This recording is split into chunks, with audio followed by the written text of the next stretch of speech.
Good, huh? Let's see. You can move that mic, yeah. It'll stretch towards you, away from you, twist, rotate.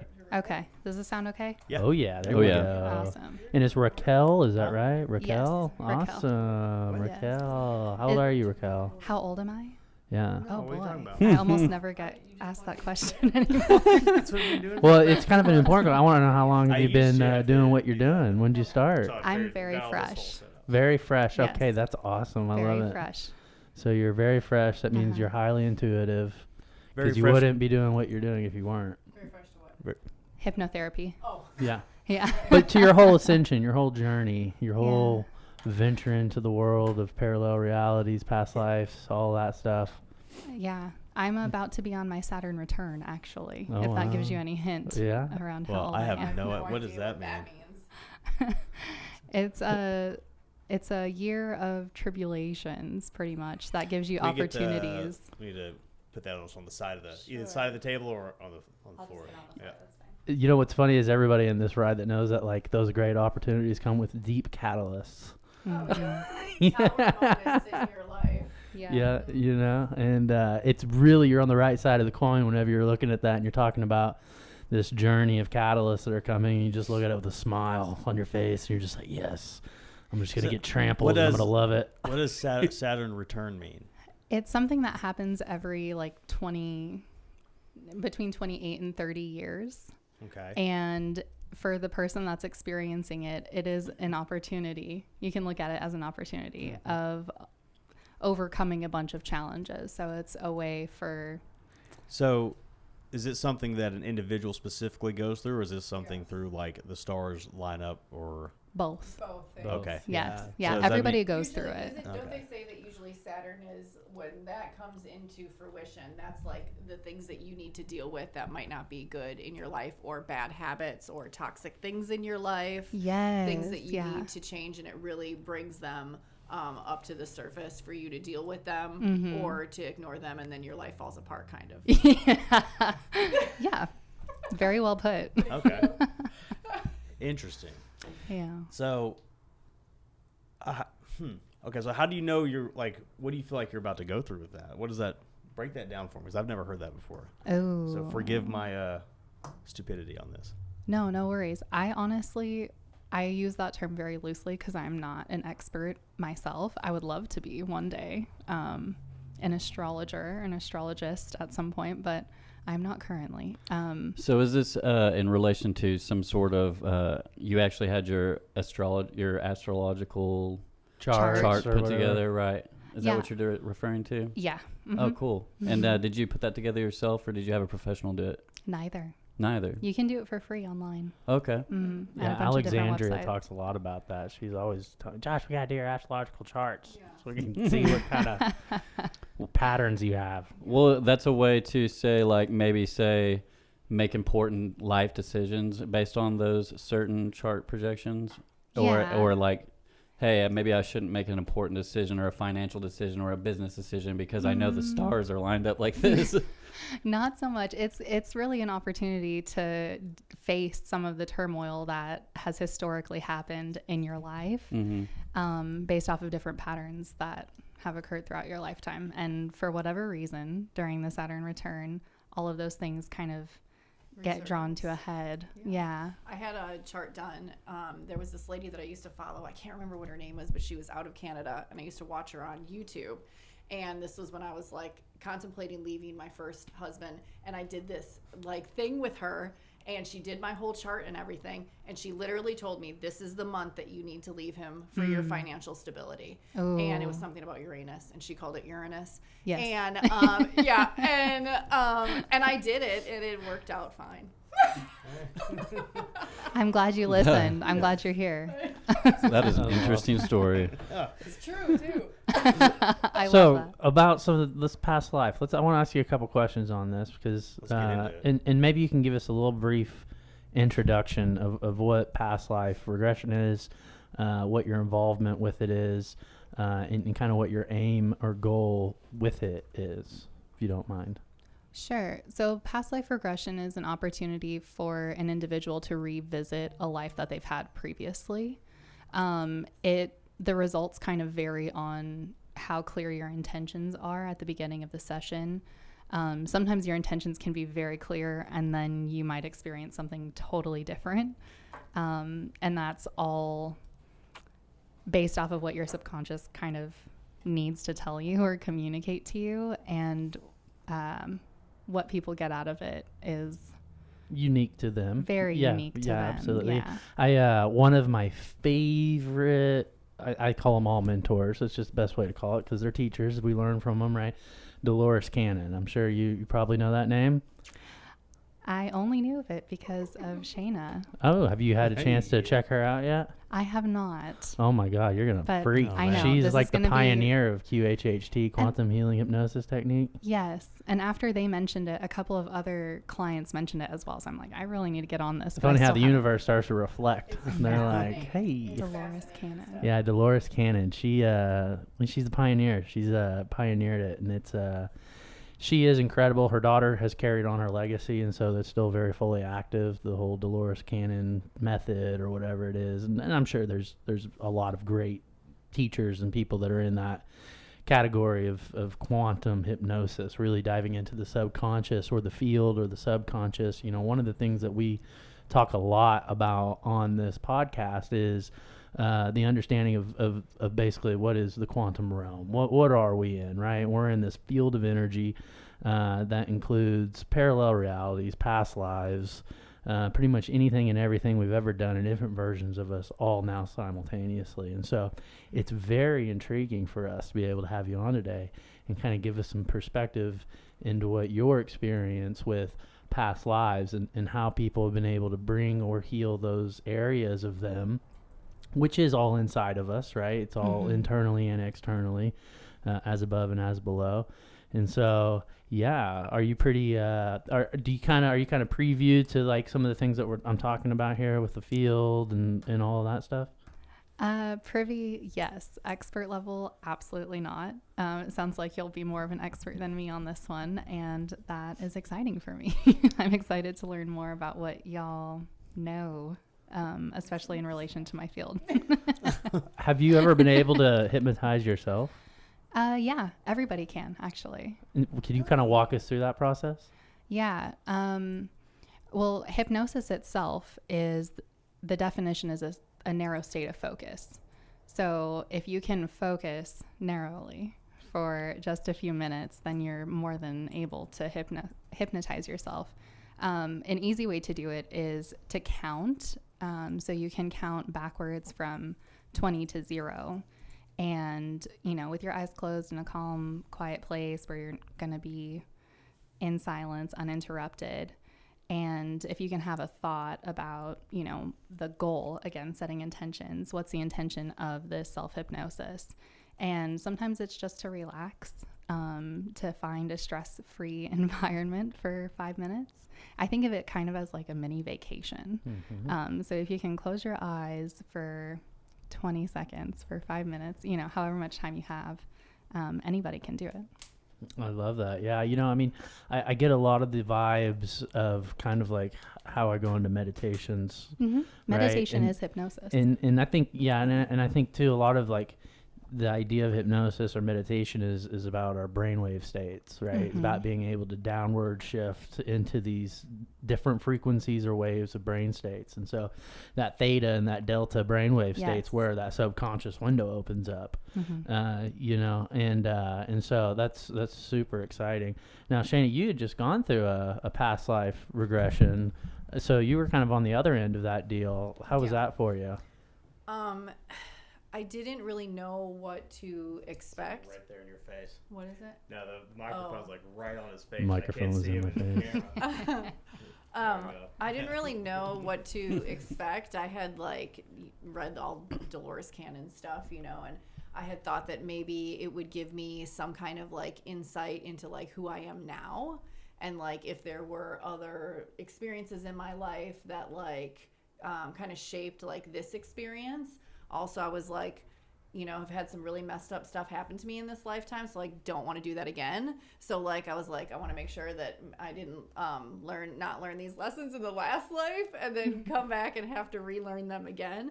So, but it was a very different, it was just an unusual experience for me altogether because I didn't really know what to expect. You Well, know? I could see it being like, because I've been following along for probably 5, 6, 7 years or so, and I had seen a lot of people in that pathway of doing quantum hypnosis healing technique and like hypnotizing essentially into the deepest levels of the way you can hypnotize somebody, and really it takes the right person that's being hypnotized and the right person that's doing the hypnotizing, both at a certain frequency and vibration to like really hit into those deep levels. Like if someone's going in there and they're just high anxiety and they're attached to every word in the alphabet, you know, in 10 different ways, and you know, it has an effect on their emotional roller coaster, they're not going to be very easy to hypnotize, because one, they probably can't even sit there long enough to calm their own mind down. You know, you had kind of spoken about a narrow path of thinking, you know, and correct me if I'm wrong, but I think that to be able to eliminate stimulation and thoughts of places, people, things, right, and to bring the attention into a single focal point or focus, right, whether that's a single word or one sentence or even maybe a picture of the mind, right, being able to hold it on that one for long enough to be able to tap into the magic. It's actually kind of counterintuitive, because it is activating different senses. So the more that you activate different senses, the more that your mind is kind of overloaded, and it automatically goes into that fight, flight, or freeze response. And that is also a state of hypnosis. So when you can activate, like, you know, what do you feel? What's against your body? What can you hear? Is there a breeze? Is there a sound other than my voice? You know, and focusing in on those different sensations can overload the mind and allow the person to escape into hypnosis, because it really is an escape. It's a little vacation, right? Like I mentioned earlier. It's nice to become no one, no thing, nowhere, no time, right? Because like you give up that responsibility or that expectation that you have to do something to keep everything moving or whatever the case might be. Yeah, and I think the most important thing is that it's a safe environment, right? You can't relax if you're not safe. So it takes a lot of trust, like you mentioned earlier, between the client and the practitioner. The client has to have some trust in the practitioner to know that I am in a safe place, and because I'm safe, it's okay for me to escape. And sometimes we call them higher emotional folks, that like their brain is just always going.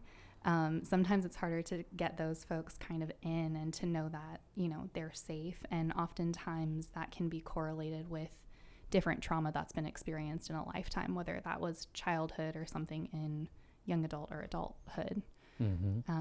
But there are ways, and that's what I went to school for. And it was a year-long program, so it wasn't just like a weekend course. Very cool. Yeah. Very cool. Yeah, and two, you like, it's also important to understand that like it's a practice, right? So like, especially when like, so say like Shanna, you were to go again, say you guys were able to do 20 sessions, right? Over that time period and that many sessions, you got to realize you guys are coming together, you're matching a vibrational frequency, you're emitting a pulse into the quantum, you're reprinting billions of times new realities with these potentials that begin to unfold. Yes. And so the more times you tune into that frequency, the more times and faster it's going to begin to exponentially replicate. And so like new windows and pathways begin to open, new understandings and ways to be able to achieve these deep states of meditation begin to unfold. And so it also takes that repetition, right? Absolutely. What are you attempting to achieve with multiple sessions, or even just one session for those who, like, I've always thought of doing it, but like, I guess it was, maybe I can find out something that's wrong with me now because of it or something. But now I really kind of feel like I have a control over that chaotic mind that you're discussing. And because I've harnessed that mind, I no longer feel like, okay, I need to go see what my past lives were. Yeah. You know, and so what is the repeated sessions trying to accomplish?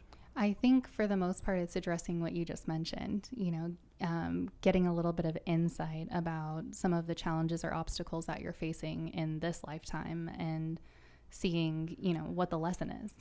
And so have you actually, I know that you're a practitioner and you, but have you had one of these done on you, and have you done it to yourself? I have done it to myself just on one occasion, and it was during my certification program or process. And I didn't have as rich of an experience as Shayna did, and I was being interrupted every now and again. So I wasn't able to fully experience it, but I hope I can someday soon. I really didn't think that I could be hypnotized. Mm-hmm. Like, I was kind of like, almost like challenging it in a way, like, you know, am I really going to actually be able to be hypnotized? Mm-hmm. Because I'm pretty stubborn.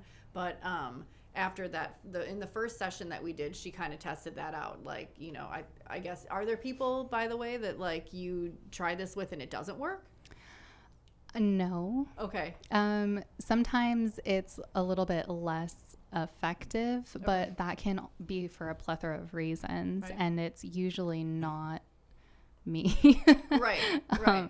It usually has to do with different substances that are in Oh. a person's body Really? or system. So, Okay. Like what Like kind of what? substance? well, like weed is a substance because it's hypnotic itself. It's harder to enter that state of hypnosis. So you would think that So you- that would like relax you. Right. To Well, do it. yeah, I always tell Yeah. people this because I smoke marijuana, right? And so if you smoke marijuana, well, marijuana resonates at a very certain frequency, right? And Mhm. so if you're high, you're tuning into that frequency. And so if you're tuned into that frequency, but you're trying to match this frequency, well, Right. you'll never be able to really match that frequency because of the frequency you tuned into with smoking. And so probably going in a fasted state with like no substances Yeah. would probably be the optimal Right. For like way the to go into hypnosis. Exactly. Yeah. Any other substances? I'm just curious. Well, like muscle relaxers. Xanax. Sometimes, yeah, in different That's a pain popular one. medication, and alcohol also. Yeah. So how do you do a past life regression on yourself, and like what are you actually experiencing doing that to yourself without somebody guiding you through and asking you So questions? I didn't actually do it myself. I did it during the certification. Oh, so someone just did it to you. Okay. Yeah. I misunderstood that So then. over Zoom. So I Over just Zoom? Okay. followed the words as they What were was talking. that experience like for you? I wish it was a little bit more rich. But it was very interesting for me because I felt like I knew exactly where I was. I felt too. And it was like the beginning of time. Like Yeah. it was the beginning of time for me. And Beginning of like I just got goosebumps. like Earth Like, time? Like Civilization, pre-civilization. Like I was in a mountain, in a cave, and I could step outside of my cave and I could look at the ocean, but I could still see like the forest. And I'm native Hawaiian, and so for me, that's what clicked for me. Like this is not the only lifetime that I have been Hawaiian. And in that lifetime I lived there, like I was there, and I had a partner there. And it's interesting in past life regression because you don't necessarily see everything, but you can feel everything. I was gonna say that. That's It's what I almost was like the gonna speak emotion to. maps out Yeah. the structure, like almost like it all floods in instantaneously. Yes. So it's like you can't really pinpoint one area or describe it, but you just know what the overall experience of it vibrationally was. Sometimes, yeah. I mean, there are definitely things that you can see. Mm-hmm. If you're in pretty deep, you can see some things, but like I never saw my partner. The only thing that I saw was my feet and the view outside. But I knew that my partner had been there and I knew where I was. But that's kind of as far as I could go. And again, I was kind of being interrupted and I couldn't really fully experience it, but that was my short experience. How many lives does everybody have like the same amount of lives? No. Or how is I that? don't think so. You don't think so? Okay, what's your perspective on that? I think I don't know if this is controversial or not. Oh, we love controversial. That's what we're trying to get into. But I think that there is a space beyond here, beyond planet Earth, where we are all spirits and beings in whatever form we are. I don't really know right now. but at some point we agree to come here and we say, sure, I'll do this again. Right. Or sure, I'll do it this time. And this is the lesson that I'm going to learn. And consciously, we might not know that we've done that or what we've done exactly. But in our lifetimes, we're just kind of figuring it out. We're poking around, feeling around, and just trying to accomplish what we came here to accomplish. And what is it that you think we're here to accomplish? I think it's different for everybody. And so if we're reincarnating on Earth to learn certain lessons, is it for a benefit that is outside of this realm, from another dimension? Like, we're coming here to learn something, so when we're outside of this life or wherever we go after this, that we have that knowledge from what we learned on Earth to do something? Or I guess, what's the point of even learning a lesson if there's like not an end goal? Well, I think the goal is bringing the information back to the whole. Yeah, it's collective. Yeah. Yeah. Okay. So we were talking today, well, I'll leave unnamed, who very strong Christian person, okay? Mm-hmm. And the majority of, modern Christians will say that, there's only one life, you're born here, mm-hmm. and you're going to die and go to heaven or hell. What is your stance on that, I guess? Well, obviously, I know you believe in past lives, but yeah. like, what would you say to that? And I guess, why do you think that's such a strong belief? Or have you ever had any hate come back on you for, what you're doing?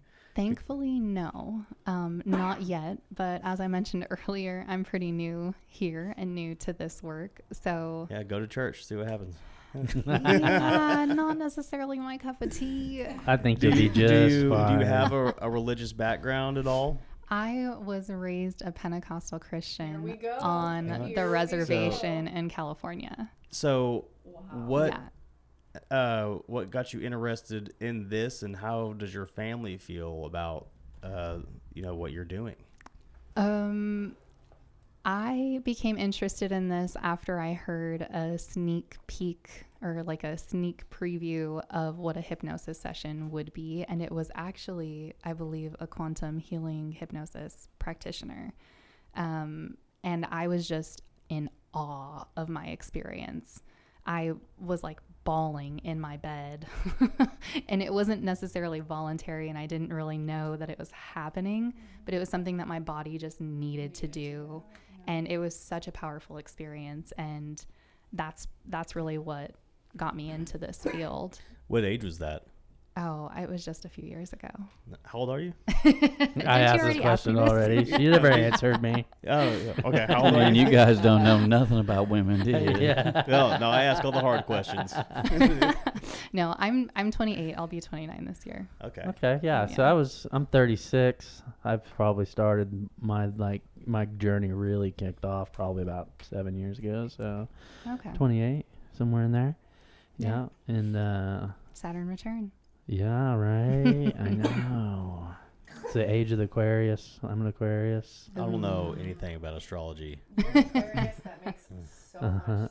Yeah, it's That makes so much sense. It doesn't to me at all. Well. Yeah. One of the things, because you were kind of talking about being able to envision, right? I used to, when I really dove in, right? And I was in the beginning, right? In the beginning, you're just enthralled in it, right? Uh-huh.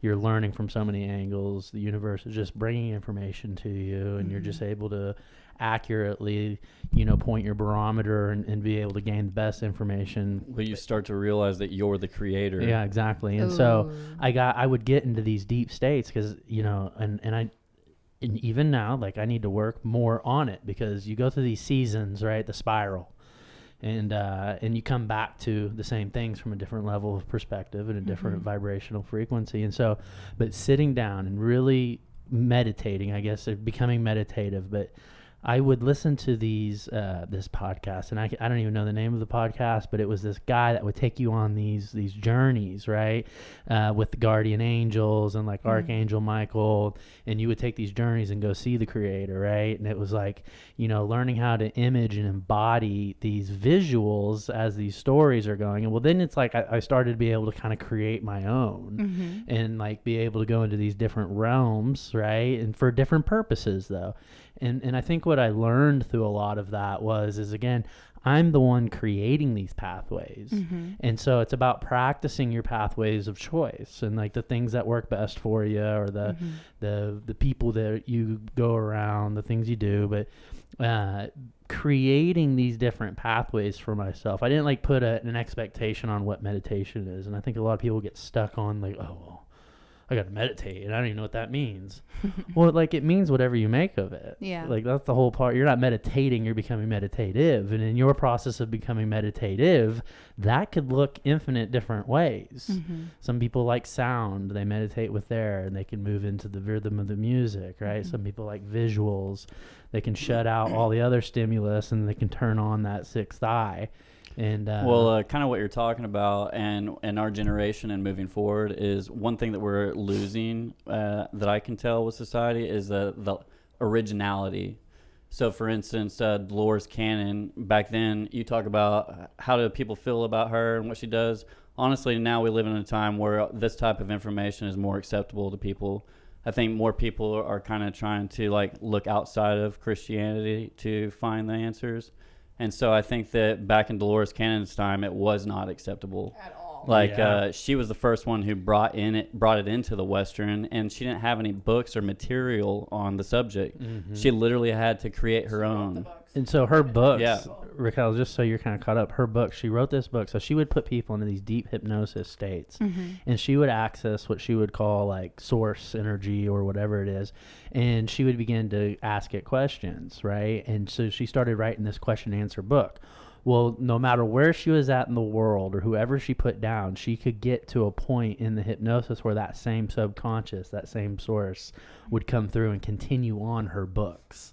And so whether she was on the other side of the world or anybody came to her, she could get them in such a deep state that this same source, this unified source of energy would come through, and then she was able to write all of these books. And she's got some incredible writings from, I mean, all kinds of stuff. It's kind of like the Law of One. Have you ever heard of the Law of One written by Ra? I have heard it. Have you read any of it? No. Oh my God, her mind, she's so fresh. She's so fresh. That's what got me Your mind's gonna blow. actually. You should I write. thought that was You fresh. should write Aaron Abkey down on there too. He's on YouTube. You're gonna love him. Like Aaron. Yeah, Abkey. Yeah, and Well, you know, and Dolores too. Like part of one of the books that really was so interesting to me was she was able to historically accurately like find these people that she had talked to, and there was historically accurate information that they were giving her. You know, that you could look up and find out and pinpoint this person in that lifetime. Didn't she talk to Nostradamus?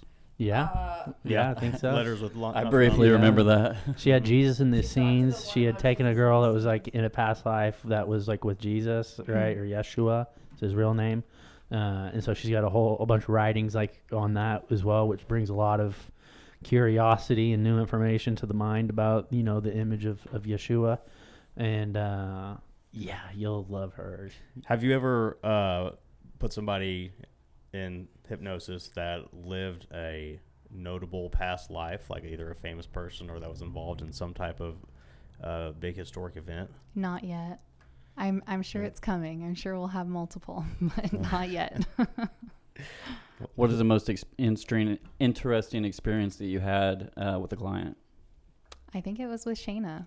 Really? Yeah. Really? And yeah. I honestly, I find that kind of strange because what Josh was mentioning earlier is that you need to be in a clear, receptive state of mind. And so it shocks me that she had such a grand experience because she was kind of doubting the process and not thinking that she could be hypnotized. So I find that counteraction kind of unique. I feel like you're in agreement if you show up.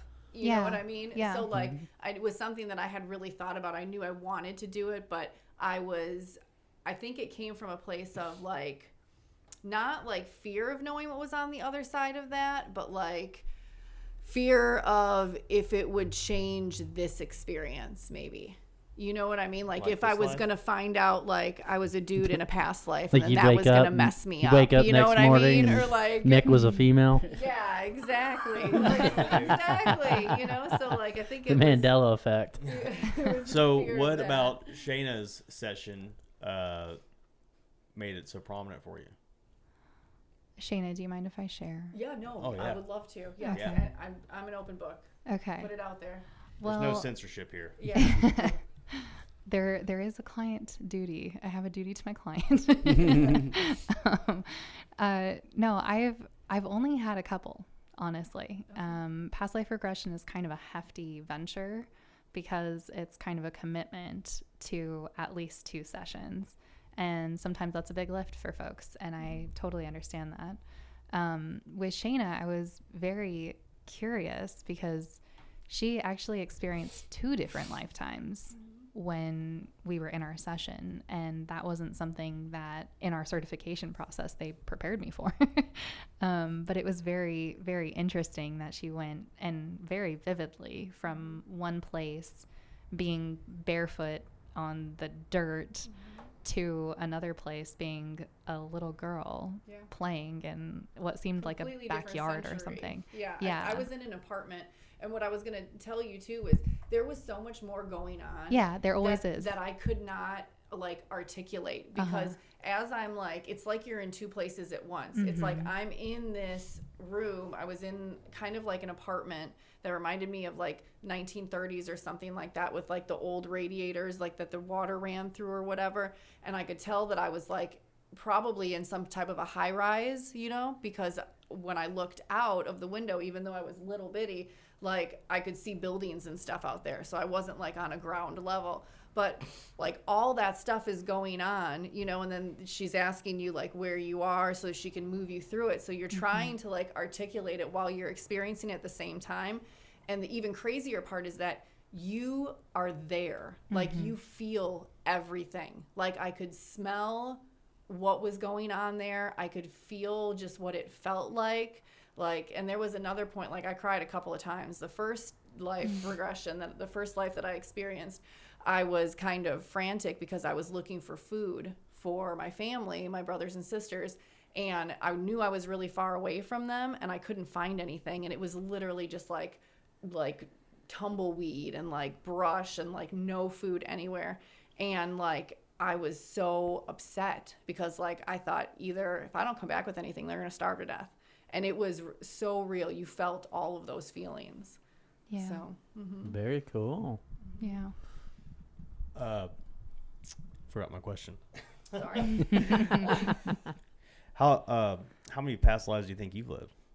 Oh, who knows? I I don't guess know who really yet. knows? Yeah, I don't know. So I remember watching the session and taking her. You took her on the second life that she lived, the one she was just talking about.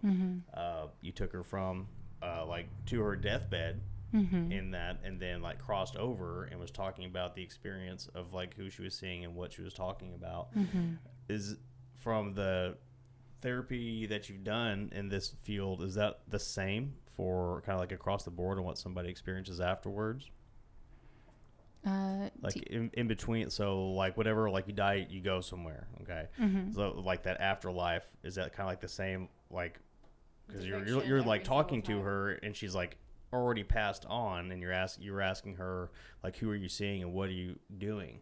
Is there any from person to person, does that afterlife experience change, or is it pretty much the same across the board for everybody that you've either studied or talked to yourself? It's, I think, maybe not the same, but it's very similar person to person. Again, going back to kind of the collective and like what we were before we came here and what we are when we leave, you know, I think it's very similar. So what do you think happens when you die? Well, my past life regression teacher would say that everybody attends their own funeral.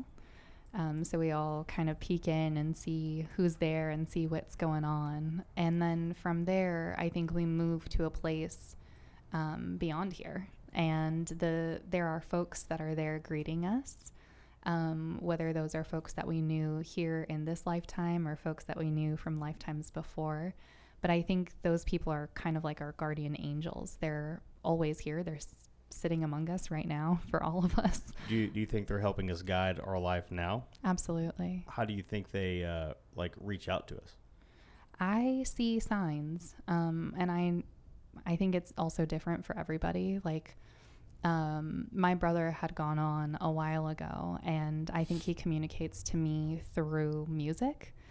So like random ass songs I'll hear on the radio, and I'm like, what is this song doing playing on the radio at 11 a.m.? Like, it doesn't make sense, I don't think, to anybody else but me. So just different things like that. What about a hierarchy of other entities like angels, demons? How do you categorize those things in your mind? Or do you believe in them? Or do you feel like they have influence in our lives today? I think they do have influence on our lives today. I don't know if do you I'd believe categorize in angels them. and demons, or how is that? No, I don't. Okay. I think there are lighter energies and darker energies, but I wouldn't say there are Okay. angels and there are demons. Okay. Yeah. There's energy. Okay. And sometimes the darker energies are energies that are just trying to figure out, well, can I cuss on here? Oh yeah. Just No. trying to figure out what the fuck is going on. You know? The darker energies are. Yeah. Do you, so like coming back But- from like a Christian perspective, people Mhm. view these entities of having a knowledge that's beyond us. You know, Mhm. like they know more than us, and that they're not trying to figure out things with us, but trying to manipulate us in a certain direction. I don't think that's true. What do you feel like's true on that, or what do you believe about that? Do you I- believe that there's other life forms in our realm? Yes. At the third, fourth density mark? Sorry, what? At like third density level of consciousness, which is like the physical reality? Sure, yeah. Okay. I do believe that. Okay. Do you Yeah. believe that we've come back in previous lives were like animals or something like that? Regress. Well, no, I mean I like don't so think so good. like do you Like think true regression. like do you think like I was a dog at some point? And It's not impossible. Dogs have souls also. Like everything has a soul. Everything around us is made up of energy, and energy is part of all of us as the collective, right? Mhm.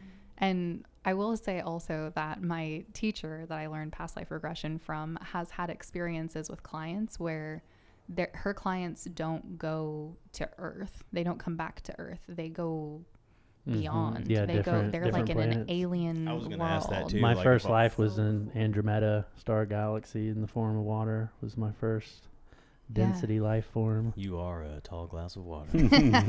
Resla was my spirit name that was given to me at that point in time. Jay Rezi. That's right. So I'd kind of like to hear more about that, like a previous life or afterwards on like a different planet or a plane, I guess. Like if somebody had a previous life from a different planet, is that? Yeah, it's totally possible. Mm-hmm. Have you heard of any like stories yourself of anybody that would experience anything like that? I haven't had any clients that have experienced that yet. Again, I'm sure they will come. But my teacher has had many. Did they say what those like planets were like? No, she didn't go into depth. There's a really cool guy, Mateus Stefano, I think might be his full name. You can find him on YouTube or Gaia Television. But he remembers all of his past lives from when he was just a child, from living on different planets and living on Earth in different time periods and during the Atlantean period, which, you know, I've lived 19 incarnations during the Atlantean time period. Wow. And Man, you really dialed in on you that were time, like bro. a bat. yeah, Some yeah. people do. Well, Some I people- was able to transfer from the Andromeda planet because I was at graduation level during that time period. And so there was a graduation window opened on Earth during the Atlantean time period. And so that's also a way that you can incarnate in on this planet, is if you match the frequency and you're ready for graduation, say in a different planetary realm that's of third density, you're ready to move into fourth density, and there's a planet with the fourth density graduation window going on, you can be transferred into that planet and incarnate again on that time period. Now, thing with Earth, though, is once you incarnate here, if you don't learn your lessons, we understand that we're on that loop cycle, and you have to keep going and keep going and keep going and keep going. And so I think after death, you know, some of the things that I've heard too, it really depends on, did you graduate or not? For those that have graduated, this is probably not our first go around. One, you know, this is a very special time period. I believe that souls from all of creation are here, the strongest, most intelligent, most diverse DNA structures, right? We're all here on this planet right now to help move Mother Earth into this next octave of fourth density, right? And so for some of us, when we pass through, it's the same awareness as what we have right here. And we're able to, you know, move into our next experience, whatever we want. But a lot of people that don't graduate, that are still forced asleep, or stuck in the matrix, or don't realize their unity with all that is, and they think they're separate, they're a human or a body in this world apart from everything else, they have a lot of trauma and karma that is going to be basically exposed at that point in time at death. And so I think that could cause a lot of trauma. And I think there is an astral realm or a place to where, like, it's a very nurturing rehabilitation, if you will, to get you ready to go back in. Yeah, and I think that's why not everybody has the same number of lives. Yeah. Because there are some people who are like, all right, let's go, let's get it. I know I just got out of that place, but fuck it, I'm ready to go back. And there are other people that are like, look, man, I need some time. Dr. Sue Morter calls out the cosmic bus stop. She talks about how, yeah, it's like a bus stop with souls, and we're all there. We're like, you know what? We're going to do a level 10 catalyst this time. and it's just going to be the most horrific experience ever. And we're going to level our souls up, and we're going to be graduated. Is that where we are? I feel like that's exactly what I did. I feel that. You know what I'm saying? You know, what's interesting about Shayna's thing too, it seemed like from what she was experiencing when she was under that she was like in the 50s ish, around there, and that, like, from when she passed away, from when she had children in that life, and those children would be alive today. Yeah, you know, like you could run into the kids that you absolutely. raised in a previous life, like they're walking the earth right now. That's wild. Yeah, It's kind of strange to think about. Yeah. So, like, if so what do you think would happen? You know, like, do you think you'd, like, some part of you would recognize? Absolutely. Yeah. Because again, energy, right? And if spirits have met before, then they know each other. And I'm sure it's happened to all of us before, walking through like an airport and we see a stranger. Yeah. The fact that we're here together right now doing this. Yeah. Yeah. Yeah, Spirits. Was pre-planned.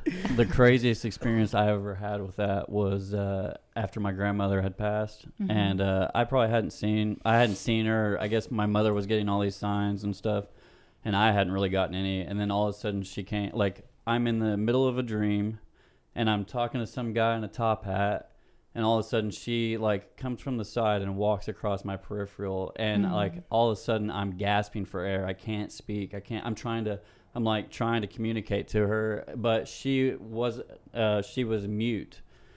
But I felt her energy like I had never felt before in my entire life. And I can't explain to you in words what it felt like, because it was like her presence and her energetic feeling right there. It was her, and I felt that it was her, but it was 100 times, maybe 1,000 times her energy that I've ever felt. So it was magnified. And it was overwhelming. It was just overwhelming because it was pure joy and love, and I recognized her for who she was. And then I snapped up out of that thing because it kind of freaked me out a little bit. So who do you think Jesus was, whether in like a spiritual realm or maybe in previous lives, or, you know, growing up Pentecostal? Have you thought about that? I haven't thought much about it in a while, but I think Jesus was just a man. I think Jesus was just a man. Well, so let's say like any great spiritual leader, Gandhi or whatever, Christians obviously revere Jesus as the savior. Spiritual people will say Jesus and like Gandhi, and anybody else like Buddha will say Krishna, that they were higher level entities that Avatars. chose to come back with the mission of raising the awareness of the population. Do you feel like there's any truth or reason to that for your experience? I don't know about reason, but I do believe that there's truth in that. Again, going back to like, we all have a purpose to serve. There are lessons to learn, and maybe their lessons were to learn from other people that were learning lessons. Maybe the lesson was love. Do you think there is an existence that happens if we die, we're not able to learn lessons, that we can get completely stuck on a loop that just happens over and over again? And that's probably the purpose of why, like, Jesus and Buddha and them came back. Because you have way more experience than anybody at this table of like what actually happens after you die. So it's kind of what I'm getting at. It's like, what do you think? If you can, like, what do you believe about that? And either coming back and helping other people, or is there a hellish type of experience that can exist, and whoever else is trying to actually save us from entering into that? I think going back to what Josh was saying, like, there are times where folks just kind of get stuck in loops because they didn't accomplish what they came here to accomplish. And maybe Jesus is among us because he didn't accomplish what he set out to accomplish, right? Or maybe they created the hell that they believed so wholeheartedly that was going to be there at the end of their life, that they just happened to pop into that experience. Coming from where you grew up, did you just have some kind of like internal thing where you're listening to this stuff and you're like, obviously I believe it because this is how I'm growing up and this is what my parents believe, but like, you just thought there was something else, or like? No, it's kind of a long story, but the short is my grandma is a diehard Pentecostal Christian.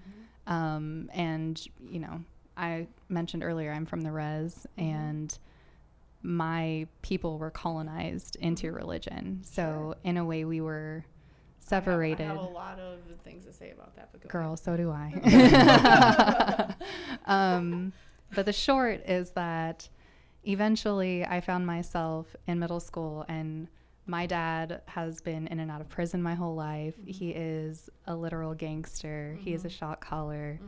My mom is a massage therapist. What a pair. But she also is, on her road to recovery. She's been in her sobriety journey for 20 years now. So I've got a lot of mixed experience. Growing up, I listened to a lot of like Tupac, Ice Cube, Let's go. Eminem, California, right? the great classics. Bone Thugs. That's right up there. Too with Short, Gandhi and E40. Jesus. Yes, thank you. Yes, thank you. Gandhi, Jesus, Tupac, it's all there, man. So my grandma used to tell me, like, that's heathen music, turn it off. And I was like, wait a second. I'm not like, what makes me a heathen? Because I'm a good person. Right. I treat people kindly. I do what's asked of me. Right. I also like gangster rap. And I like gangster rap. Yes. I'm a thug on the inside. That's real. Same. That's me. and so at that point where I was like, wait, this doesn't make sense. This doesn't make sense. Yeah. If I'm being a good person and I'm showing love, but I like gangster rap, I'm still a good person. I'm still going to heaven if that's what it is. Right. Jesus still loves me. God still loves me. Right. So that's, I guess, where my questioning came from, and where I started to kind of veer off to I had my own. I do have the same reasoning, but I was so scared that this hell actually existed, and that because Christians believe that the only way to heaven is belief in Jesus Christ as being your Lord and Savior, and it's not actions that get you there. And like I was so, man, for my whole life wrestled with that, and that's what Christians believe, and they believe that a good person can still go to hell, and they use this as a real, unknowingly for the majority of them, but people in church will use that as a way to control people. And I feel like those people don't truly know what the Bible says. I'm saying that, dog. I've been saying that a long time. And if they know what it says, then I don't think they know what it means. Taken out of context. Control and manipulate. How does your family that are still Pentecostal What do they say to you? Well, it's funny Because I've got some fruitful comments to me. it's still just my grandma. It's just my grandma. She Okay. had 7 kids. Not one of them go to church except for my mom. Oh, so it really worked out well. Yeah, it really worked out. I love the fire and brimstone connect sticks, and none of them are working. Yeah, it didn't work very well. But still, my family's like, hypnosis. Why would you do that? Yeah. Because also I'm law trained. I went to law school. I have a law degree. Do you really? I do. That's fascinating. What type of law? I studied federal Indian law. Okay. Good for Yeah, you. and that's how I met my partner, and that's how I ended up out here. What Wow. made Out you in no Indian idea. territory. make such a dramatic switch from that to where you are in this journey? I just knew that it aligns. It still aligns. So my initial goal, like when I left home, was to help people, specifically tribal people. Yeah. Um, I think it comes from just a love of humanity. Facts, You know, so yeah. like you want to be a lawyer because you want justice, Yes. and you want to help people, and you want to give people a voice, and you do the same thing this way. yes. Yeah. Yeah. Thank you. You're Yeah. welcome. Where'd you go to law school at? I went to law school at the University of New Mexico in Albuquerque. Awesome. Right Yeah. on. It's a vortex place. Wow. Yeah. It's a vortex place. It Mhm. is. Yeah. What does that mean? It's a high energy. High energy Mhm. place. Yeah, it's where one of the vortex portals are. It's like super high energy. It's where a lot of communication with extraterrestrials and different dimensional beings takes place, because the I guess the lines of parallel realities and dimensions are a little bit thinner and kind of mesh together more in those areas. And so when you go there, you're tuning in, you're matching that frequency, and those who are adept and have real high intuition can communicate through telepathy and imagery and stuff like that. Outside of sorry, babe. No. Outside of past life regression, you do other things with hypnosis, like emotional coding. Can you touch on that and some of the other things that you do, maybe? Yeah, emotion coding is actually separate, even though it uses the same kind of mechanisms as hypnosis. Based on the idea, everything around us, everywhere, including ourselves, is energy, and everything that we've experienced in our life is energy. So because it came into our system, we can also release it from our system. So it's just tapping in with my client, holding the intention that my client wants to hold. So some people come and they're just like, I don't really know what I'm doing, I just want to try. That's totally fine. We do a general session. There are other people who are like, I really need to stop drinking soda pop. I'm like, bet. Let's work on it. And people do stop. And it's just all energy. So the negative emotions and energy that our bodies are holding on to are impeding us from being the best that we can be and doing the things that we want to be doing. So we just tap into that and try and release those negative energies. It doesn't happen in one session. Oftentimes it takes a few because it's taxing for our bodies, our minds, and our spirits to do the work to release that energy as well. And so what does one do if they want to become a client of yours? They book online. Your website? Yes. My website is sapiens, SAPIENCE.love. Write that down. I'll put that in the I'm, bio. I'm also on Vagaro at the Skin and Spa Beauty Boutique. Here in Tahlequah, Oklahoma? In Tahlequah, Oklahoma. That's correct. Excellent. Yes. Do you do like Zoom meeting Uh-huh. therapy? Yes, I do. Cool. Yes. Virtual meetings are Hopefully an I can option. get you some biz. Thank I know. you. I know. My stepmom was saying that she wanted to come do a session, That'd be great. and I'm curious to see about her past lives. Same. Yeah. I like my dad to do it. Yeah, I would like your dad Yeah. to do it too. I'm pretty sure he was like a Trojan or Porn something. star. No, I think he's a Trojan. I hope he is. wasn't. Oh, I Lord. didn't get these skills from nowhere. Wow. What do you believe about extraterrestrials, aliens? They exist. They are among us. They visit us from time to time. And I think there are certain points in history where they helped us out us being 100%. humans. Egyptians, for Pyramids, baby. That kept Yes, us from blowing thank up you. the universe. Where are they? Got to We're be like, coming oh god, soon. these guys got nukes now. I read in the book of Ra. It's funny that you say that. You probably read it too. They visited all the leaders after they dropped Hiroshima. So the only thing that can completely destroy energy is a nuclear bomb. Well, Because basically, it actually creates takes- a black hole within itself, and so like all of reality would suck into the black Well, and hole. not only that, but it like destroys atoms on whatever On different atomic, frequencies, whatever yeah. level or whatever. I'm not a scientist. So even though we think we might be doing that much damage here, we could be nuking entire civilizations in different right, realms. and having that capability is like that's the only thing that can destroy energy. So it can destroy a spirit, and that would be the end. So I think that's why it's so pivotal. I guess that's probably why they stepped in. Maybe I don't know. Yeah. Intergalactic, So y'all stop. planetary, Stop doing that. planetary, intergalactic. Yeah, you should definitely read the Law of One. It's really cool. I'll check it out. Well, on a positive note, at least we're on the timeline of 1,000 years of golden age, thriving interstellar civilization of love and abundance and free energy. And although I don't think she agrees with that. although some may see the illusion of downfall and torment and torture and road bumps, we are the creators of our realities, and so our duty is to hold that frequency, hold that vibration. I agree with that. I do. But I also think for folks like Palestinian people whose babies are being taken from them via emergency C-sections because their moms died in missile bombings, that mom couldn't have changed her reality. Absolutely. No, At but she did all. plan that I before think- she came.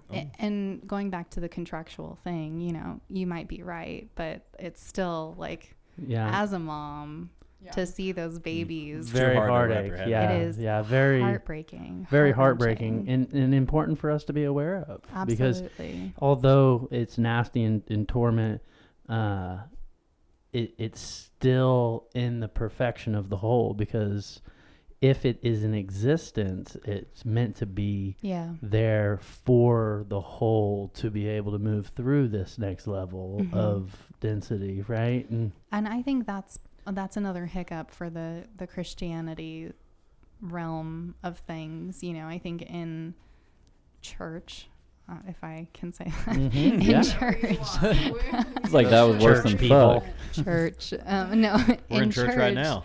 there- We'll need 10% of your paycheck before you leave. So. each of you. Yeah. It's the Lord's way, okay? You got to do You it. got to tithe. No, but I think that's one of the church's ways of like maintaining legitimacy is like there's legitimacy and positivity. So, but I think that's also why people are like, well, my parent died. God isn't real. And I think, you're right. It fucking sucks when your parents pass, when somebody that you love passes. But in the grand scheme of things, it's what is supposed to be happening right now in this moment. And that can be very, very unfortunate sometimes. Yeah, and it's Also easy to can miss be the sped boat. up by your choices. Also, let's talk about that. Say that again. I couldn't hear that. Your death can also be sped up by your choices, or Yeah. losing someone, Yeah. anything like that. If you're not learning the things that you're supposed to be learning, and you're putting yourself in bad situations, you're shaping the experience that you're having. So If we contract whatever. Contractually. If Soul we- contracts. If we choose the experience that we're going to have before we come to this earth, why do we have bad experiences? It's part of the journey. part of the journey. So do you think we chose bad experiences? Maybe to you chose have, a or lesson. somebody You have did. to learn Well, all. Yeah. it all involves that karmic debt, right? I mean, you come in here with this plan to heal your karmic debt. Yeah.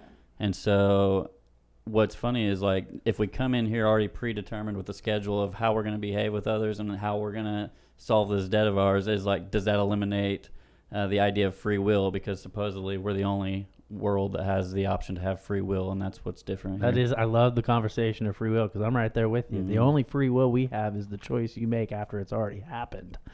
Yeah. I don't control what happens to me next, but the only thing I can control is how I perceive it. And by me perceiving it in specific manners, well, then, although I may not know what the next manifestations are going to look like, I can at least guarantee that they're going to fall on a specific vibrational frequency, and that's based off of what I'm emitting as an instrument in this realm, right? And so, and that all comes through our thoughts, actions, deeds, and how we perceive Yes. Right, and the so reality. I guess kind of the difference between what you're saying and what Josh is saying is, yes, it's important to understand what's going on in the world, but we as creators, where attention goes, energy flows. And so if I'm going to be the best person for the people in my life, am I going to be a good person and role model for the children in my life or whatever? It's like I can't engage in those lower, like, negative activity levels because it's more important for me to be a sound mind and creation.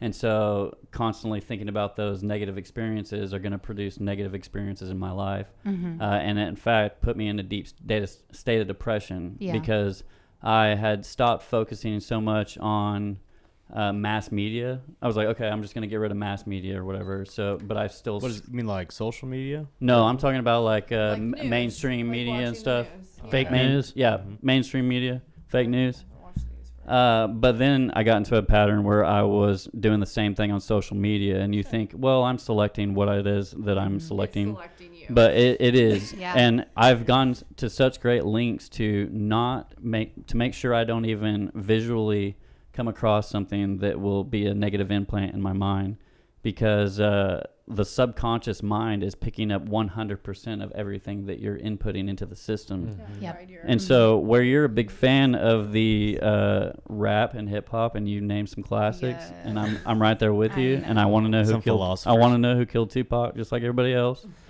But I don't see that as like a positive form of music anymore. And so yes, I'll listen to some classics, but I really have been working to engage my mind in the way that Josh is describing, and to really raise my vibration. And one of those choices has been music selection. And so I honestly, I've moved to some Beethoven. I've moved to some classical. You do like I love 432 megahertz. Like Yeah, just search what 432 432 megahertz, right? Because It's a healing I was vibration. such a distortion. I felt like that I was absorbing my entire environment, and I was just kind of short-circuiting and having over analytical thinking and such. And so, and my life just wasn't going well, and I was in a deep state of depression because I'm looking so intently on what's going on in the world, and is it going to happen here, or we're going to have an EMP or whatever the case may be.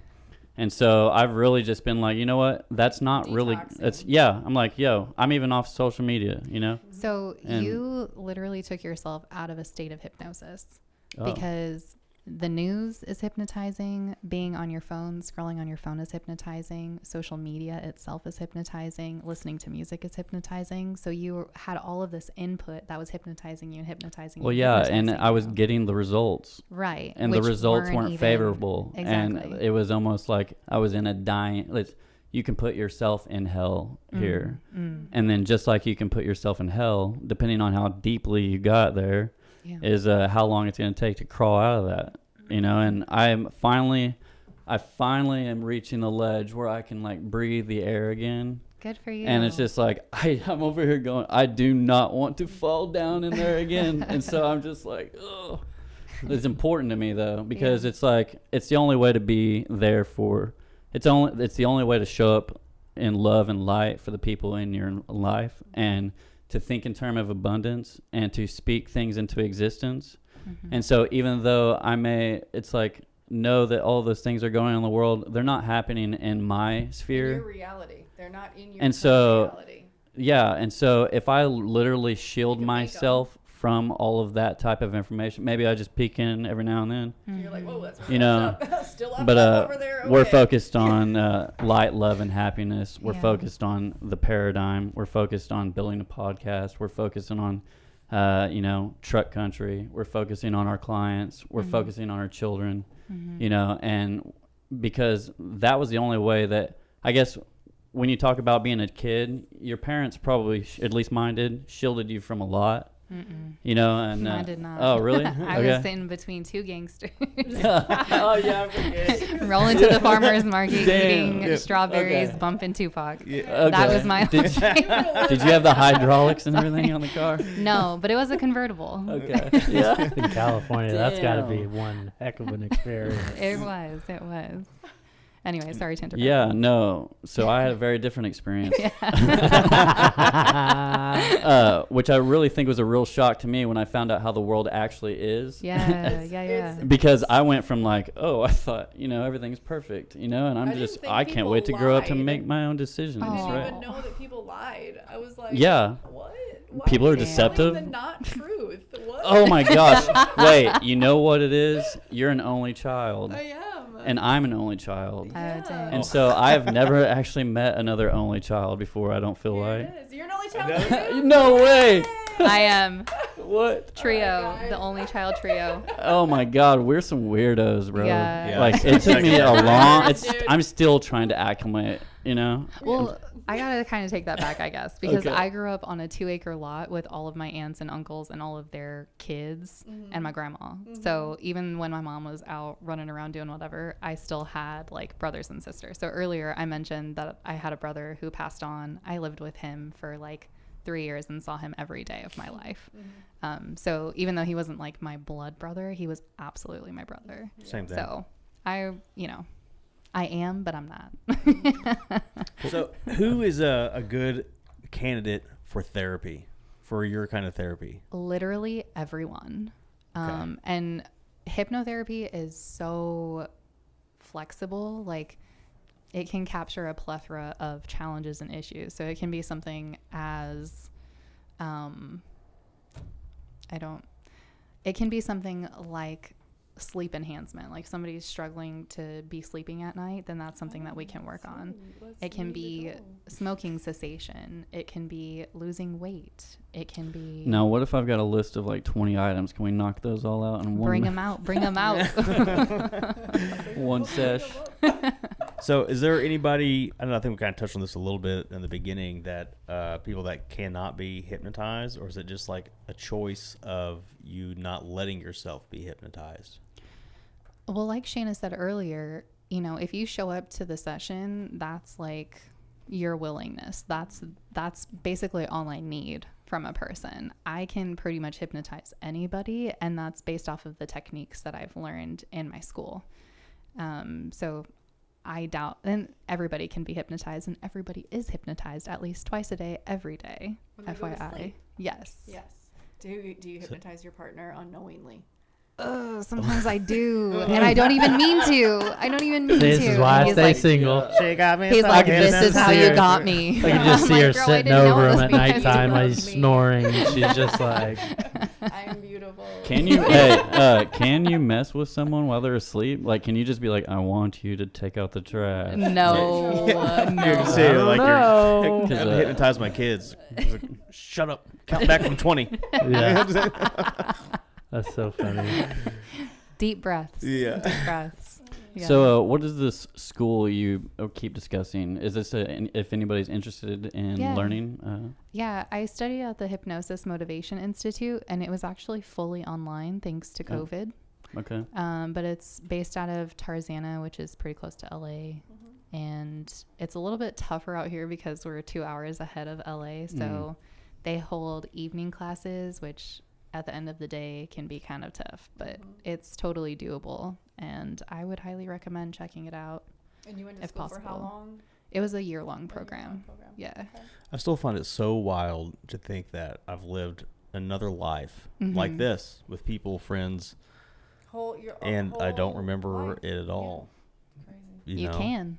I can. You can if you want. One of the things too is to realize that like a past life, because as you're shifting your vibrational frequency and you're changing your energy centers and you're balancing things, you're actually moving on to different life timelines. Yeah. And so you can actually, a technique that I would do is, and I do this kind of forward and backward, There might be times that I sit down and I kind of just get in a meditative state and I look back to earlier states in my journey and I give myself wisdom in that timeline, because I can correct or overwrite the vibrational frequency of that life, that past life, even though some may see in a linear fact or sense that I lived that life. But really, when you think back, it's every time is a little bit different life. You're never actually in the same lifetime period. And so you can shift and change your past lives. That can upgrade is the best term I can give your vibrational frequency in the now moment. And then also vice versa. You could look, what I'll do is I'll move myself into my future, right? And then I will give myself my present moment self wisdom and guidance and new vibrational frequency of patterning, right? And then I'll move in like the opposite direction, and that might not make sense for me. And so this is just to make sense of that. So what you're doing is you're shifting your attention of a consciousness. And are you saying past lives, or are you saying like this lifetime, previous moments, rewriting those things that you recall? Yes. So the person new to this will look at this as this life in a past year, a younger year of this life. But really, when you understand quantum mechanics and how everything works, everything is happening always simultaneously. That's actually a different life completely, physically, from what I am right now. And so we can bilocate our consciousness into different versions of ourselves, different lives of ourselves. We can move into different realms and dimensions, dreaming, right? You know, Raquel talks a lot about holding an intent. Well, a lot of people just don't know how to hold that intent in that single narrow focus before they're going into bed. I was going to say that's why it's really important what you read, watch, see. Yeah. That last hour. And while you're sleeping, because a lot of people sleep with the TV on. Terrible idea. Like, it's just no screens. Yeah, because it's all about the chemicals, right? And that your pituitary and your pineal begin to activate, right? And so with our circadian rhythm, it's really healthy if you can make it outside during sunset and gaze into the colors for 15, 20, 30 minutes, and then go ahead and go in and start preparing yourself for bed with no screens. Because what happens is those certain colors, they begin to activate basically chemicals that turn into melatonin, right, that begin to put you down and begin to shift your brainwave states, right? And so through this shifting of these brainwave states, we want to be able to let go of everything we are not, which is all the thoughts about where we should be, what we should be doing, who we are engaging with, and all the things that we're responsible with. We want to let go of all of that.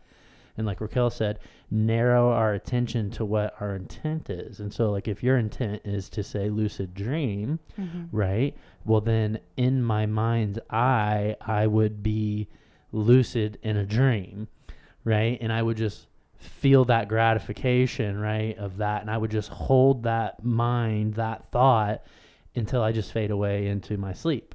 And now through practice of tuning in with your intent, right, which is the energy, intent is the energy or the emotion that is the oomph to the creation, right? You just hold that, and then night after night after night after night, you repeat that cycle. And this is where we have a hard time, is because our attention spans are just like taking us all over the place, right? If we can place our intent consistently through repetition, well, then our subconscious begins to program itself in a way that you just lucid dream every night.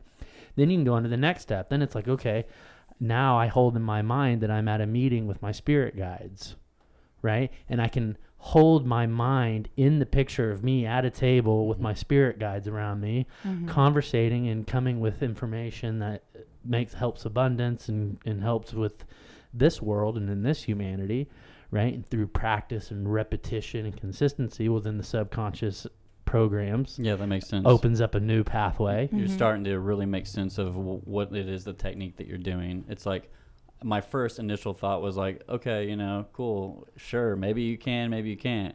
But as you started to explain to it, it's like the intent that you program in here is the results that you're going to get. As if you've already, Yes. as if you're And already so experiencing it. If you know and understand how quantum works and that you exist simultaneously in all realms with your intent, you can send yourself there and get the response back. Exactly. And so instead of searching for something outside of yourself for answers, you search within. Yes. And then you get begin the to know wisdom thyself. from yourself. Because That's- thyself is all things. Yeah.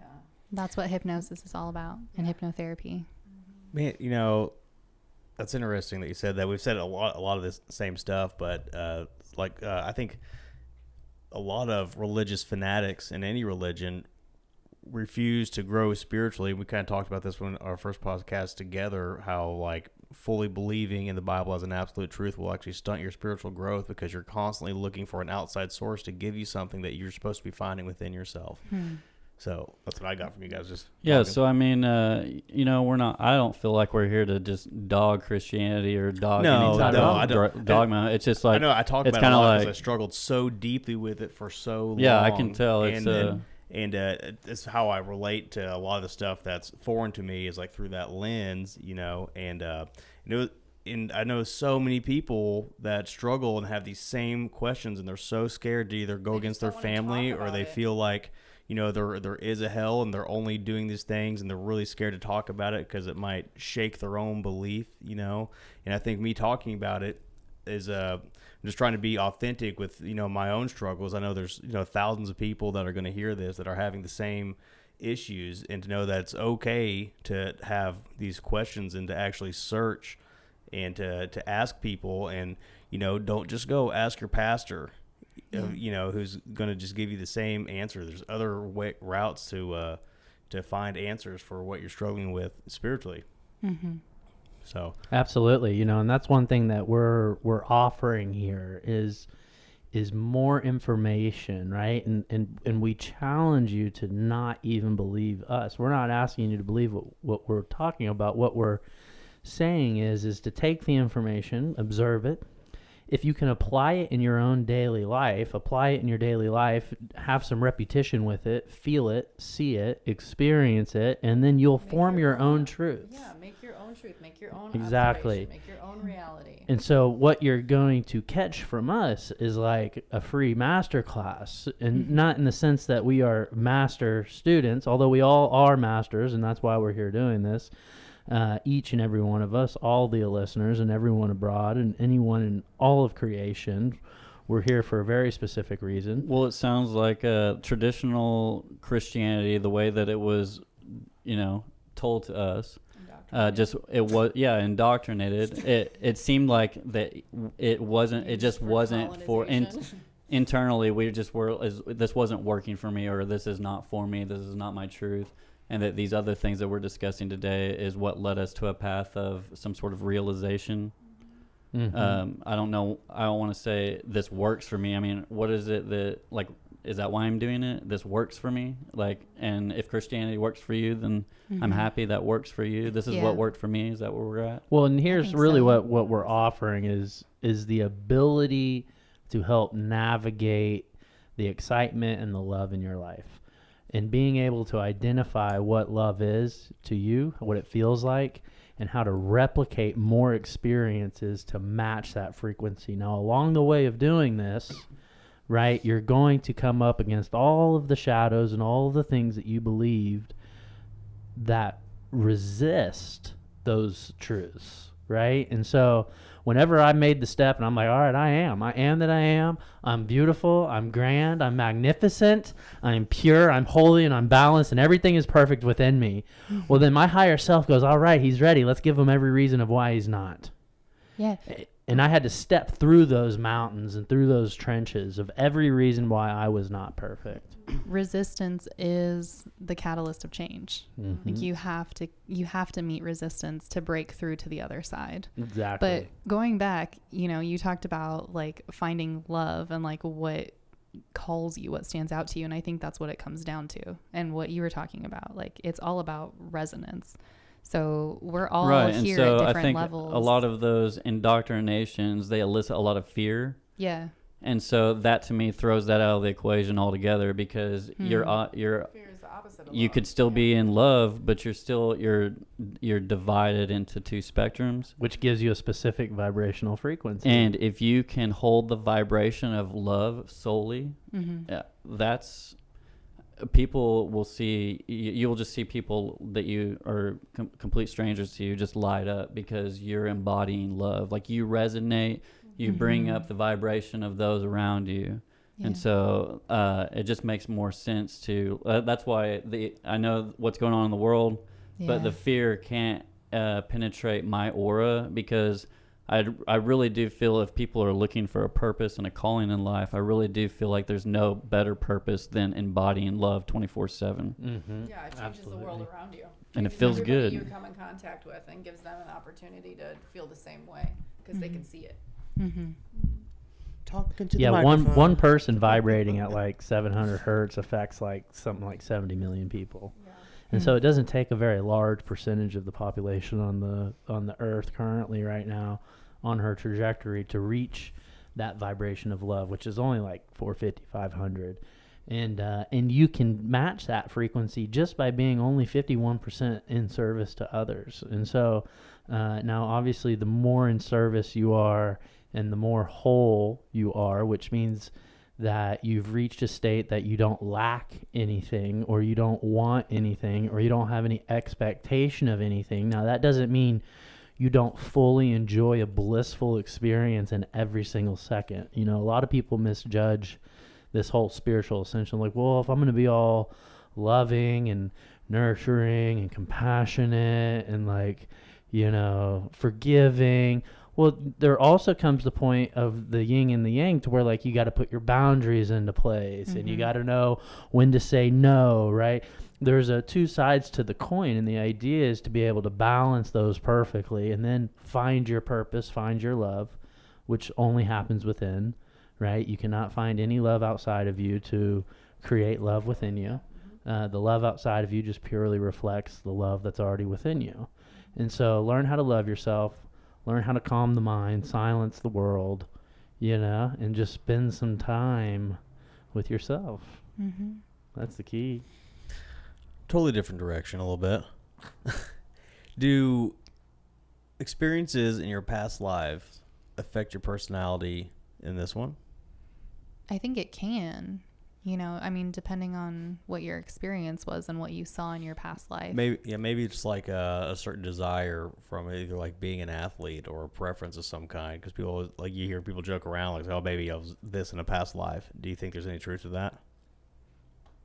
Perhaps. I would like to speak to that. Speak. So something that was, I don't know, it was just a really good feeling, I guess, when in my past life regression. I don't have a great relationship with my mom. I never have. She just doesn't see me, and that's fine. Like as a person, you know, and it's always been something I've struggled with. I've made peace with it. It's not a big deal. I'm fine with myself. I know I'm doing good. So if she doesn't see me, that's her choice. But when I was in that past life, like literally the whole point of me seeing myself as a young person, I felt like was I had a really great mom in that life. And so like, I feel like it gave me peace in this life to know that that's just not something I'm going to have in this life, but I have had it before. Yeah. So it gave me a lot of peace about that. And even having not known that, right? Yeah. Like I didn't know that in the outset of beginning your session. Right. And during your session, you know, you were talking about your mom, and I was like, wow, you must have had a really great mother. Yeah. And that was an opportunity that I wasn't even fully aware of. Right. To also That, like help you heal. You saying that validated like the healing that I needed to like know that I had a really great mom, that I had a good relationship that was supportive and loving. And she didn't even ever say a word to me in the experience, right? It was just a feeling and a presence of her, you know, so. What an honor. Thank you. You're Thank welcome. you for Thank giving you. That is beautiful. I like to use it as a training tool and actually create past lives of myself in certain versions.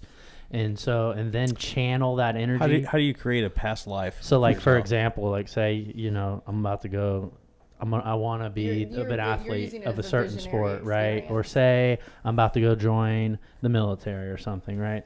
Well, then I will, through my meditations, visit different lives and different realms of myself. And in one of those like that could be maybe I was an extreme warrior in multiple lifetimes, right? And so I can actually sit there and I can envision myself as a commander of a legion of the best warriors in the world. And I can envision myself, I can take my consciousness from here in these 5 senses and I can shift it into this realm, this reality of living and experiencing this. Maybe I'm in camp and I'm training viciously amongst 20 men while I'm flying through all the things, right?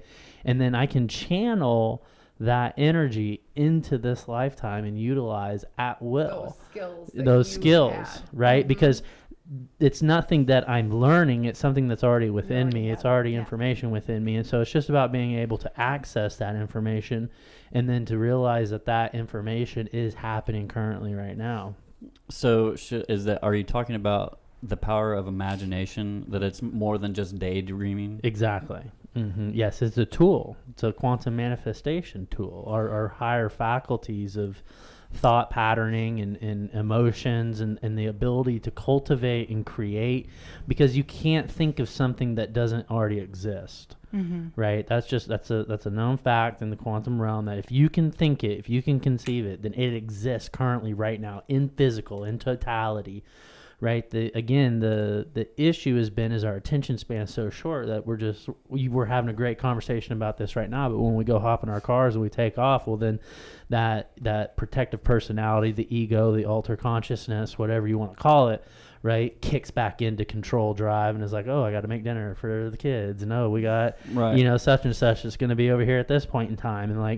And and so the idea is how are you spending as much time in your day in the protective personality as you are the creating and cultivating your realities? Are you in creatorship or are you in the matrix? Since you and I have been putting a lot of effort into this, because a lot of my issues were, letting my mind run wherever it wants to run.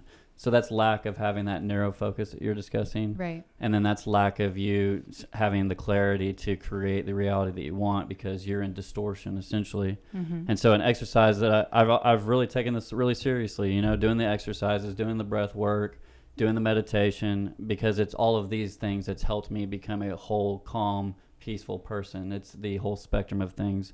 And so one of the exercises I've been utilizing is staring at a candle at night. I love and so setting.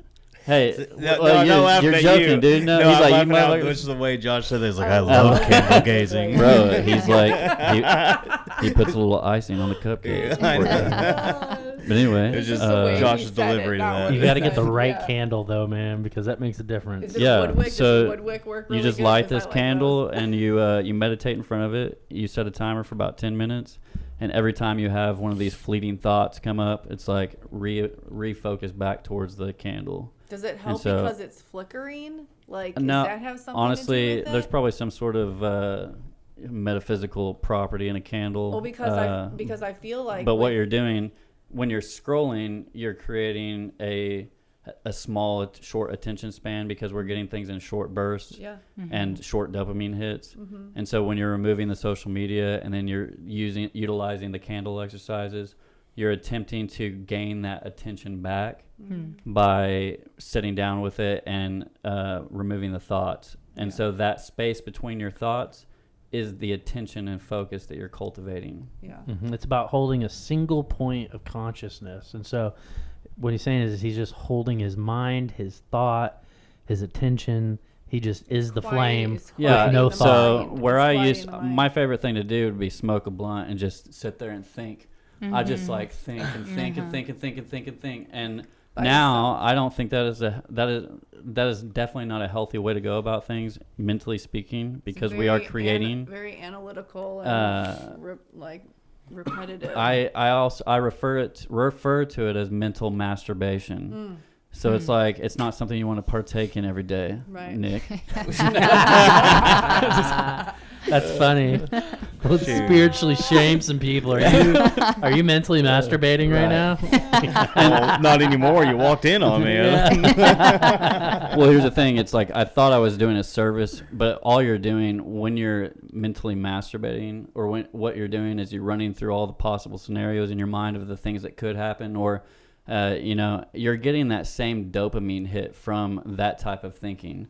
So just sitting there and indulging in all of those things. That's basically being a woman, just so you know. That's basically what we do all the time. Well, good. Hypothetical I'm glad situations that I are can literally get into, never going to happen. I'm glad I can get into your head a little bit. Man, there is some real big time bliss in just not having any thought at all during the day. That's how I live my life, dog. Silence. You can stare at a wall Surrender to forever. the silence. Bro, you don't even know. I've mastered that. Just stare at anything. We were first. Think about we were just nothing. first dating, and I was getting ready in the bedroom, and he was sitting in the living room on the couch, no TV on, didn't have his phone in his hand or anything. And I peeked out there. I'm like, "What are you doing?" And he's like, "I'm just staring at the wall." And I was like, "Okay." And he's like, "I can do that for hours." Hey, it's a skill that I worked really hard to be able to do. Good And, at you know, it, How did, okay. Yeah, help next me. time I want you just to sit there with your eyes closed for like 2 hours. Nick, help me out, man, Man. because I want to know how you developed that skill, because I've shared with some exercises. Maybe you can elaborate. Living in a it camper. really wasn't like I had an intention of gaining that. I had a short story. I just dealt with something that was very traumatic, and I knew that I did not want to be out making decisions or being in a relationship or anything like that. So I basically just forced myself to be completely alone and in solitude and just live like that. Completely sober, had an extremely strict diet, did not cheat a single day, worked out heavily, and I just completely forced it for about a year and a half. And after that, like once I gained this, which I really didn't feel like I was gaining anything, I was just trying to work on myself. So whatever future relationship I got into, I wasn't carrying any baggage or expectations from what I had experienced. And from that, I learned that I can completely control my thoughts, my patterns. I can recognize when a thought is bad and not feel any emotional attachment to it at all. And that's just kind of how I went about doing it. I didn't have a specific practice other than, like, everything that we're all saying in meditating is what I was doing, but there was no spiritual intent behind it. I was just trying to not be a piece of shit. I honestly, I kind of relate, and I feel like I'm in a similar journey now. It's like, I guess I've been isolated now for probably 5+ years. I mean, I'm on the road. And then even when I am around people, still feeling like I'm not really there. I don't really belong. I'm just a guy in a room. And so how long were you in that state? I guess, and honestly, conversations with Josh about these subjects is really kind of what opened me back up to even being able to climb out of that hole. Some of the things that we're discussing tonight. You know, it was a lot of it was... That's my microphone. Can you hear me? Is that good? Oh, yeah. Oh, yeah, loud and clear. I think a lot of it was, I don't really know how to put it. I mean, I'd done it multiple times before. When I lived alone for a few years, and when I got divorced last, it was very hard from the situation that happened. Sorry, that was just so traumatic. It was so emotionally tolling that, like, I knew I had to be completely alone to just process what I was what I was going through, because I really didn't think there was any way I was really going to be normal again. So, like, to your question, to put a time limit on how, I think I was able to go through it faster because I didn't have an expectation of that goal, and to realize now that if I was trying to empty my thoughts, this is what I wanted to do, it'd be so much harder because you're constantly thinking about, like, what you don't have. And it's that way with anything that you're trying to manifest or whatever bring to your life. The more you chase it, the farther that carrot gets out in front of you, and I think I had a goal of being in just complete control of myself and to be just the absolute most superhuman I could be. It was never about emptying my thoughts. I just knew that through this discipline of complete self-control that I could control everything else around me. and no matter what, like your reaction to it and how Yeah. you felt about things, Yeah. and you could recognize. does that it, make like, does that make sense? Yeah, Sense like at all? would you say like your triggers and whatever? And like it sounds like to me it's like, okay, hey, I was a bad person, or I was not. Let's just not say bad person. Let's just say maybe I wasn't in the best state of mind, and so maybe I was angry. I know I was, and I was projecting that anger onto other people. Yeah, I would do that. I would say I emotionally lashed out very much. I would, if I was experiencing something really bad, I'd go through seasons of just like extremely heavy drinking, strip clubs, hookers, bro, blow, you fucking name it, dog. Like that was it, you know. And I was sick of solving my problems like that. And I was sick of dealing with those temptations in my head. It And gets like, old real quick, huh? well, For yeah, some. yeah, for some. I did it a long time. You know, it's my go-to. You so know, what was it that clicked? Because you're right. You know, I know some people today who are still doing that and going to continue doing that. So what clicked for you? I would think it's if you're still struggling with that, I would say that you're not trying to learn about yourself. You're trying to like if you're like drinking or something, is because you feel like you have to escape a certain situation or you know what you're experiencing. And I was like, you know what, I'm so tired of letting myself turn to alcohol or hooking up with girls or whatever, that like I have to do something different.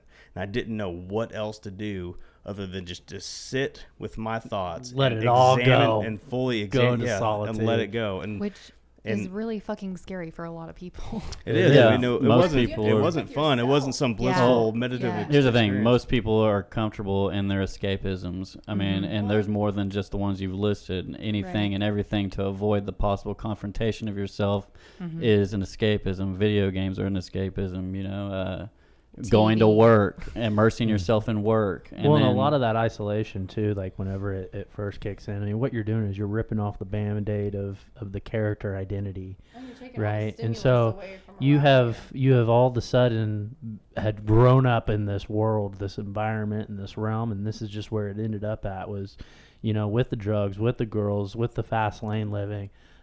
You know, and turning to that to fill the dopamine hit, to fill the need of life. And all of a sudden you realize, wait a second, this is not who I am.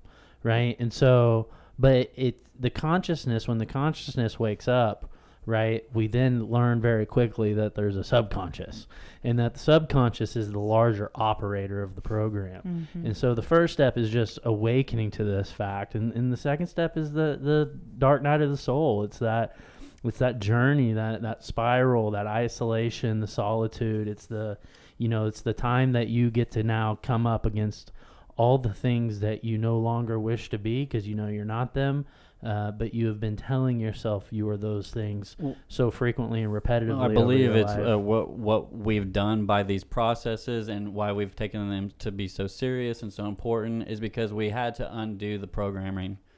We didn't just, we're like, I'm not like this. This isn't me. I need to find me.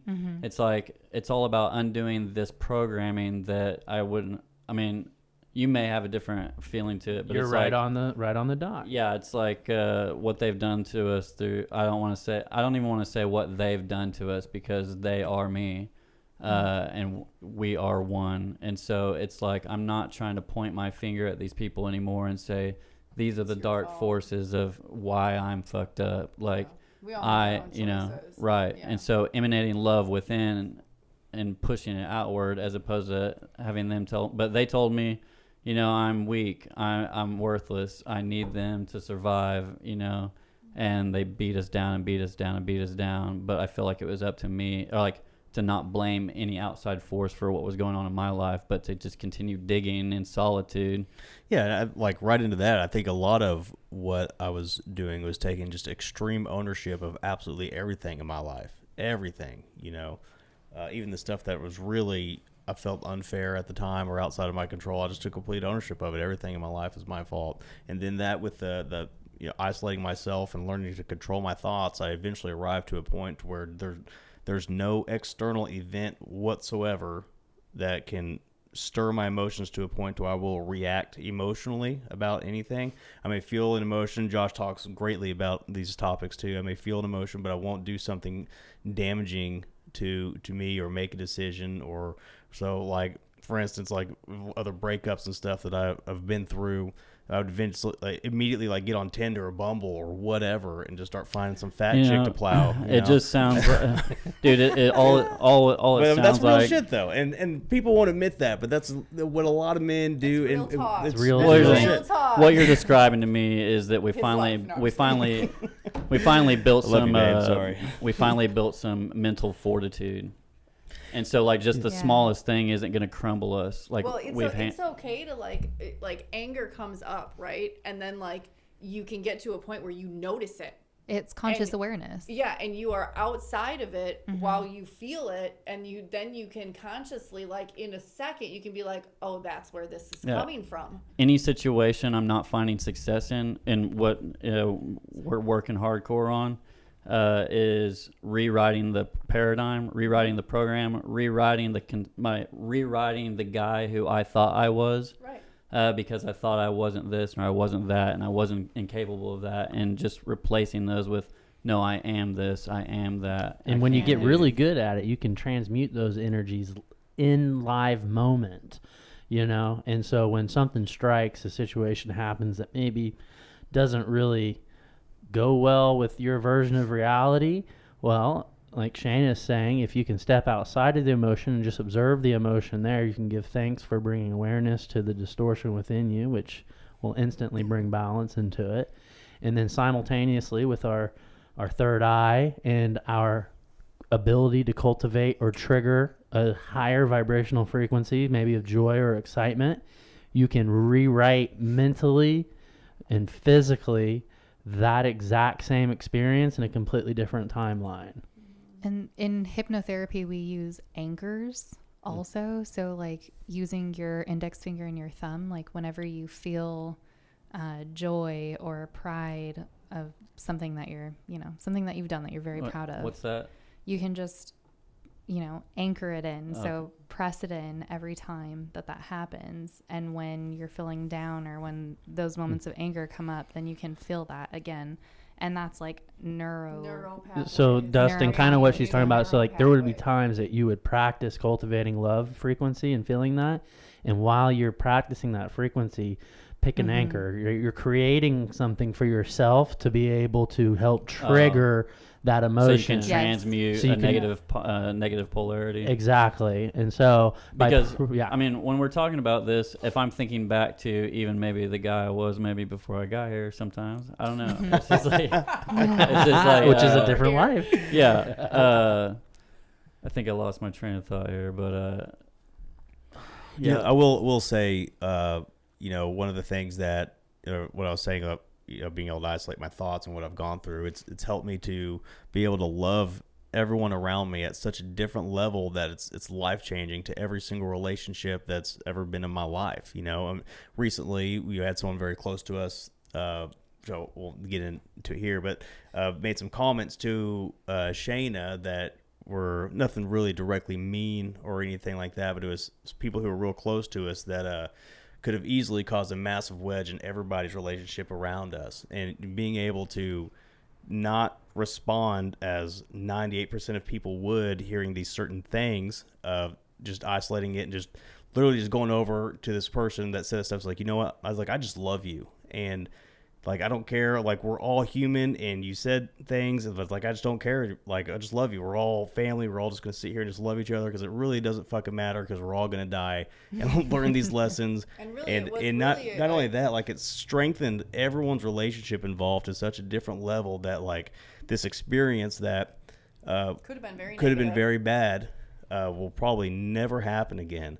And I think part of this, repeating lives over and over again is to learn lessons like that. And when you respond in a way that would either divide or even say, you know what, it doesn't matter, but we sit at home and judge or whatever and never truly deal with it, those are the lessons that we're supposed to learn in this life.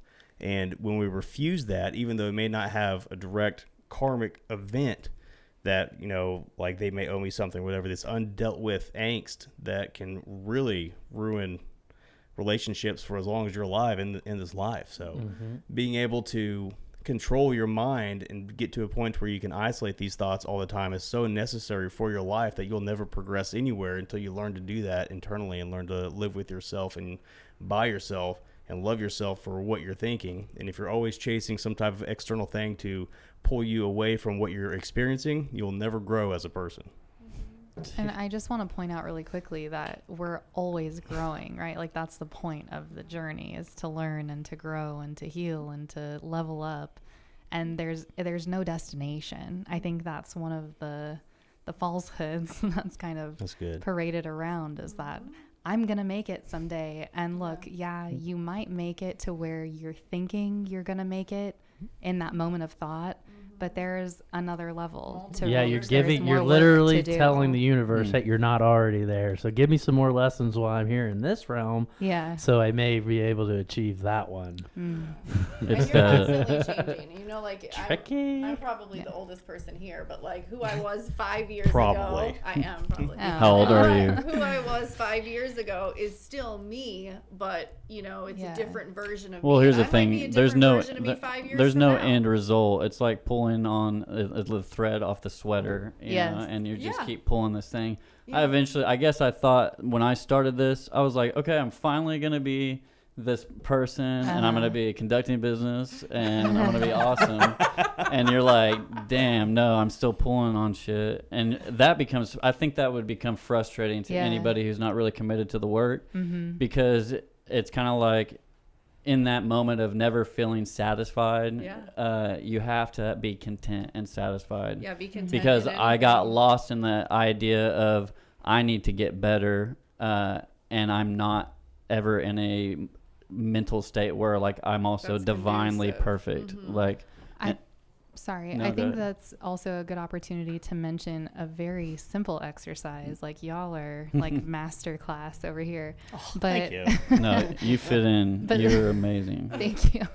But there's a very simple exercise that everybody can do to leverage these brain waves, these theta and delta waves. And that's just simply writing down things that you're grateful for. Gratitude. It's like stare at the sunset. Yes, absolutely. Stare at the sunset. Yeah. What did you do today that made you feel good? What did you do today that showed love to somebody that you do love? What did you do today that's going to take you to the next level tomorrow? And what can you do better? But mostly focus on what you did today that is great, that you feel good about. And that gratitude will carry you into rewriting that life script of saying, I'm a good person. I did good today. I feel good. I look good. I sound good. Whatever. I did that for an entire year. I wrote down something I was grateful for every day, and I couldn't repeat anything. Ooh. Yeah. So, and I did it for an entire year. In that year, I was living alone, and both of my kids had decided to go and live with their dad. So I was completely alone for the first time since I was like 22 years old. Wow. And my kids leaving was like cutting an arm off. You know, it was like I had a missing appendage, you know? And so like to take myself outside of that and still realize that, yes, I love my kids, and eventually they're probably going to come back, and that's going to be fine. But I'm going to take this time to figure out all the other things that I'm grateful for outside of that, you know, and it changed my whole life perspective. Very cool. Highly recommend.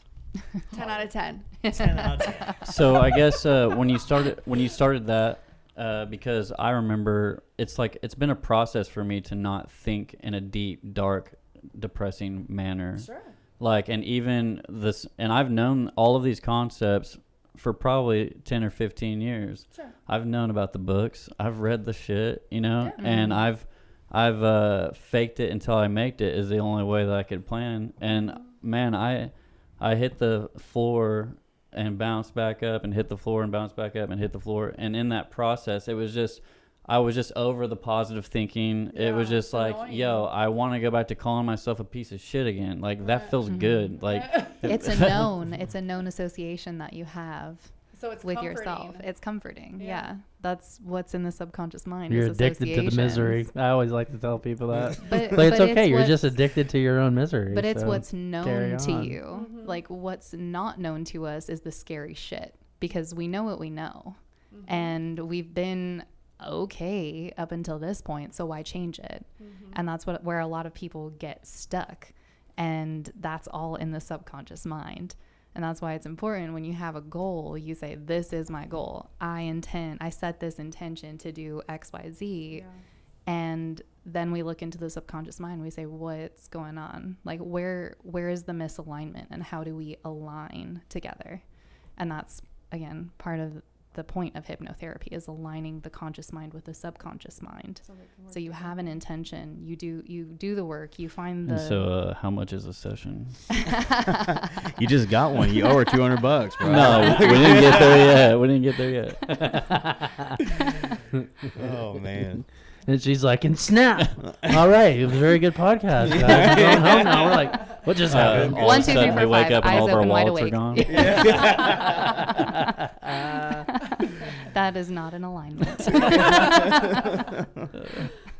Very cool. Very cool. What a cool podcast night, y'all. This is the Diesel Daddy Podcast. We have yet to give us a fair introduction. My friend over here, Mr. Diesel Daddy Dollins, has been on the mic giving some beautiful questions this evening.